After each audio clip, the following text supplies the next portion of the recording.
Mishpacha, it's Courtney, America's Jewish mother. Welcome back to my channel. I'm here today with a Friday Reads video, but before I get into the actual Friday Reads portion, I have exciting book mail. This was sent to me by the lovely Roz at Scally Dandling About the Books, whose channel I will link down below, as part of a celebration of her reaching 1,000 subscribers, well deserved. She did a book giveaway and I requested one of the books and it has arrived. So again, thank you so much, Roz. So I've already at least cut it, but I haven't actually taken it out yet. So here we go. So this is At the Edge of Night, which is a collection of poetry in both English and French, I believe. So yes, so we have the French on one side of the page and the English on the other side of the page. So this poet, Anise Koltz, is from Luxembourg. This was part of Roz's Scally Dandling series that she does, where she tries to read at least one book from every country around the world. So I'm very happy to have this. Again, thank you so much to Roz, and I will probably add this to my June TBR, so yes. Yay, book mail. I've never had book mail before, so. Okay, so on to the actual Friday Reads portion of this. In the past week I finished 2 books. I'm currently reading 4 books, so let's go. The first book I finished this past week was A.R. Ammons' collection of poetry, Garbage, which I had checked out from the Athens library, and as you can tell, I am now not in my regular filming location because I am in North Carolina at my parents' house where I will be for the rest of the summer. So I had to return Garbage to the Athens Clark County Library before I left. So I do not have it here to hold up. But I really liked this book overall. I ended up giving it 4 stars. I thought it was a brilliant long-form poem about garbage, both literal waste and also metaphorical trash and linguistic verbal garbage. Yeah, it's really good.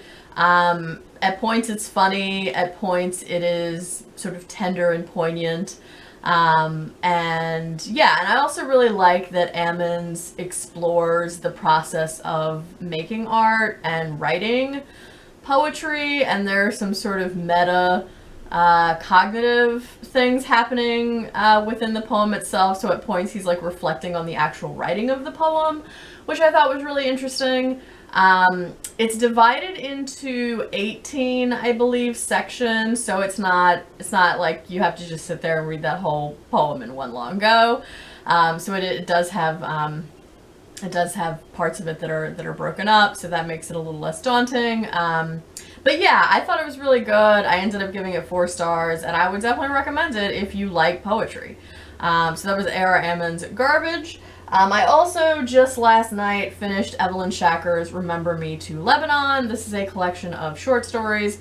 This is as part of my Arab American literature project that I'm doing in 2021, where every month I read one book written by an Arab American writer. So I had read previously and taught 1 story out of this book. This is a collection of 10 short stories, the vast majority of which center on the lives of Lebanese immigrant women and or their American-born daughters and granddaughters to the United States.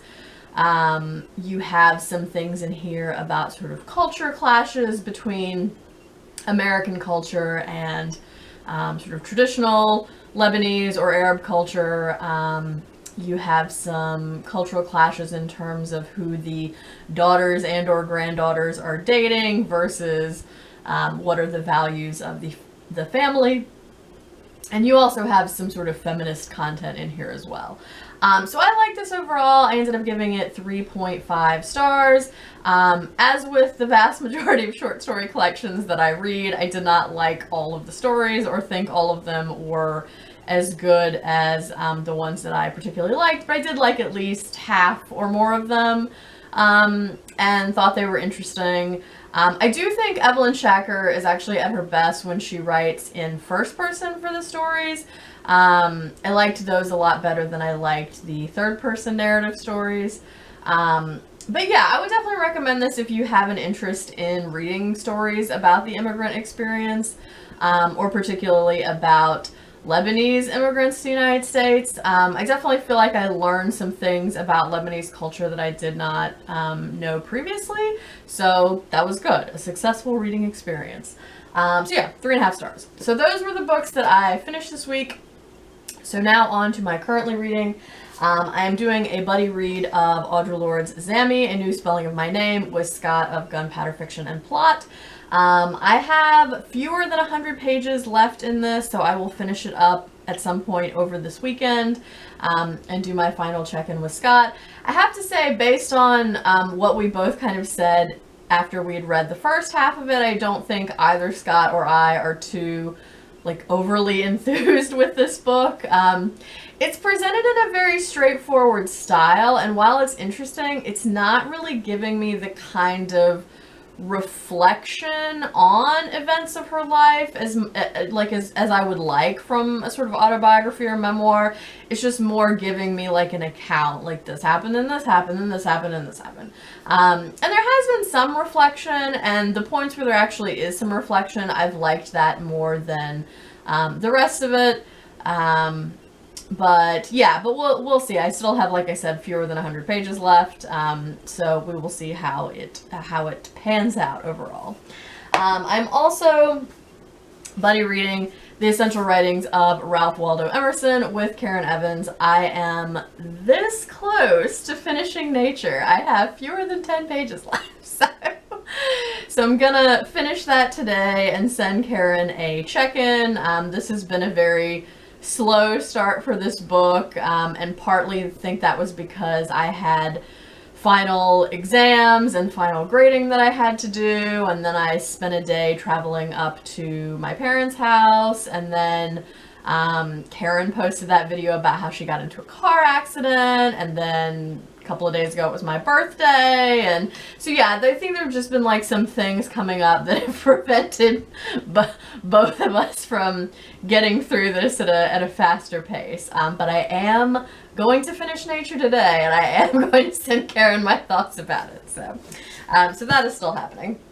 I am also currently reading Aiiieeee, an anthology of Asian American writers. This is for Asian American and Pacific Islander Heritage Month here in the United States, which is the entire month of May. So I had said already last week that this has a lot of prefatory material.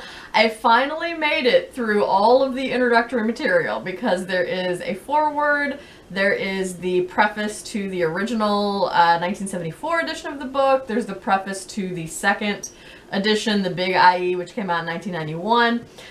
Then there's also an introduction to Chinese and Japanese American literature. Then there's an introduction to Filipino American literature. So I finally made it through all of that introductory / prefatory material, and now I am finally at the actual contents of the anthology. So that's exciting. So after all of that, I am I'm 120 pages in, and I'm finally at the actual contents of the book. So I will have maybe some more thoughts about the actual writers whose work that I read when I check in again about this next week. But I'm still reading this. And I just started Richard Wright's The Man Who Lived Underground, which I got from the library here in Rocky Mount. And this is Richard Wright's previously unpublished book that just came out last month, I think. So I'm very happy to have this at my local library and to get a copy of it. I'm not very far into it yet, but a lot has happened already. So we're introduced to the main character, and then all of a sudden the police are trying to arrest the main character for what we really don't know. But they just see a black man counting money, and they're like, yeah, we need to take this guy in. But it kind of seems like he's going to be accused of a murder, so we shall see.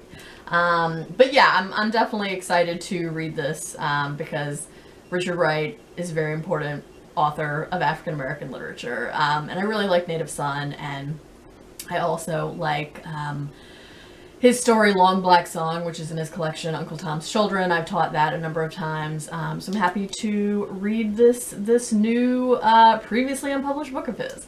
So yeah, so that is everything I either finished this week or am currently reading. If you have thoughts about any of these books, I would love to hear that. Please feel free to let me know that down in the comments below.